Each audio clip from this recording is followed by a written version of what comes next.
Hi, I just the most recent Tool video I did was a Maynard live from he did Sober in like the 90s and it was really good. And so then some more Tool people found me and so then I've gotten some more Tool requests in and this is a lyric version because I really need it to hear the crazy lyrics and Tool has been so cool so far. Just like I love how Maynard writes the most beautiful lyrics and how the instrumental part is already composed and it's so good. And then he just somehow like puts it all together. So I like that. So let's just see what the vibe is on this. And then I'll type while I'm going and probably won't stop the track. And then I'll talk a little about it after. Okay, let's go. Ooh, live. We've been trying something a little different this tour. We've been looking at one of our songs from a different angle, under a different light, so we can hopefully kind of see it almost for the first time. We'd like to try that for you tonight, is that okay?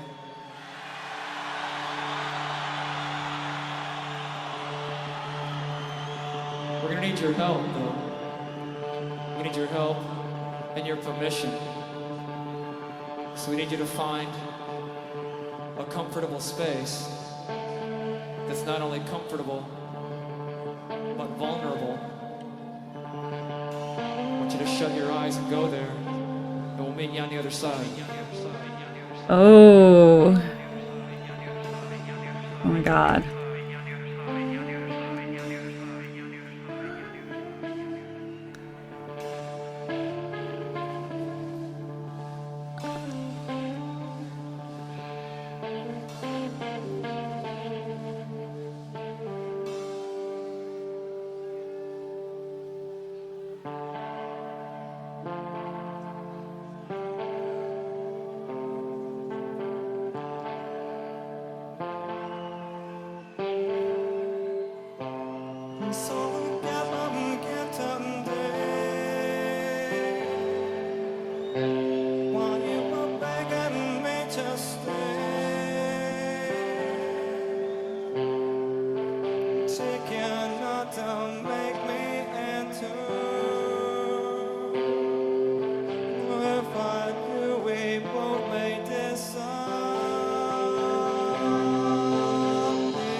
judge, I'll strike you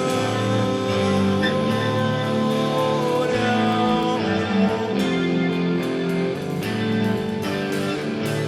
But you push it, and I'm shoving you, and you're pushing me, and I'm shoving you.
my God, that's like the most emotional any Tool song has gotten me. Well, first of all, when I first was listening to Tool, I didn't really understand what I was, it was new. So I was really focused on the analytical side. Like I was like really like, oh, what is it doing? What are the instruments? What kind of effects do they use? What kind of, drumming do they do? How does Maynard use his voice? Okay. So that was like my first Tool reactions. And I was like, damn, Maynard's pretty good. Very expressive singer. Okay. So we know all that. This song needs to come with trigger warning domestic violence. I'm triggered, okay? I have my own stories that I don't really want to tell, but, people close to me and even, things escalate, okay? This song is about, it's about domestic violence. It's about abusive relationships. It's about knowing that you are going to be abusive if you're together. Like, this is kind of like you're pushing me. It's that I think the dynamic exists a lot in abusive relationships. Like, it's always like, just stereotypically, they always are like, oh, the man's the abuser typically, right? But it's not true. But I'm just saying women can be abusers too, right? But in this particular scenario, we have a male singer. So I'm seeing it from that perspective as well. But he's basically saying, if I stay with you, I will kill you. And that's literally what happens in a lot of situations because it escalates. Like, domestic violence has like a scale. Like, it's like, okay, first they're going to do this. They might insult you. They isolate you from your friends. Then they might start yelling at you. Then they might start throwing objects. Then they might start throwing objects at you. Then they might actually physically hit you. Then they might just hit your arm. Maybe they're going to hit your face. Then if you get to the point of like, they're talking about pushing, okay? Like straight up pushing. It's metaphorical and I think it's both metaphorical in this song and it's kind of literal, Like obviously if you're pushing someone towards their breaking point mentally, right? But you could also be literally pushing someone because you're abusing them. Anyway, and then if someone gets, if a romantic partner chokes somebody, the chances of that, and it's usually the man just saying, like, I'm not saying it's not possible either way, it is. And even in same-sex relationships, like it doesn't matter the gender, whatever. But I'm just saying, I think statistically, if you are like choked by your husband or partner, that like your chance of dying is very high. So I find this song very triggering, but very important, very beautiful. It really tells the struggle of like wanting to be with someone and loving somebody, but that that even just how it starts, like, I saw the gap today. It's like the gap is what's in the relationship, but you were begging me to stay. So it's like even like he saw there was a gap between them, but she's like, no, we can work it out. But he's like, no, we're going to both disappear. We're going to end up like pushing each other into death, basically. Choke until I swallow. Choke this infant here before me. What are you but my reflection? Who am I to judge or strike you down? Who am I to judge or strike? And I'm shoving you. Rest your trigger on my finger. You see, usually you put a finger on a trigger. But the trigger is what is the thing that triggers you to act out in an abusive relationship. Okay? Bang my head upon the fault line. A fault line is like where the earthquake goes, but a fault line literally is whose fault was it that caused this fight and this. You better take care not to make me enter. So if I do, we both may disappear. You better not let me back in the house because I'm going to kill you. Okay? He's basically acknowledging it. Then it gets really intense. You still love me, but I'm pushing you as you're shoving and I'm slipping back into the gap again. The gap of abusive cycle. I feel alive when you hold me, slipping back into you. So much love between them, yet it's toxic. Someone's going to die. It goes back to, I saw the gap again. That's just like the beginning. I may fade like a sigh. You minimize my movement anyway. I must persuade you another way, pushing and shoving. And there's no love in fear. Oh my God, that line. Because until you're in it, you don't understand that, like, you think that it's normal when you're in it, because that's what you think love is. And then at a certain point, you have to realize, I don't want to be loved this way. Or if this is what love is, I'd rather be alone. Okay? Okay? And this is like such a profound line. There's no love in fear. It's the realization that because fear exists in this dynamic, they aren't actually in love. It can't exist. Staring down that hole again, survival is my only friend, terrified what may come as I claw your fucking throat away. Because he's going to kill you. It will end no other way. It's literally, that's what I was saying. It is an abusive relationship. And there's no way they can reconcile and become healthy. It's just what it is. If she lets him back in, he's going to kill her. But what I find interesting is that the narrator of the song, acknowledges it, which I think a lot of abusers don't. So I like that. I like the perspective that he like actually acknowledges that I'm going to kill you if I come back. So I think a lot of times it's like, you fucking bitch, how dare you, blah, blah, blah, blah, blah, blah. So yeah, this one got me. I don't have an analytical hat. I have an emotional hat. And the live and what he said in the beginning, like, we're going to do this different. Just close your eyes and take it in. I was like, my stomach has feelings. Like, I feel things. But trigger warning, domestic violence.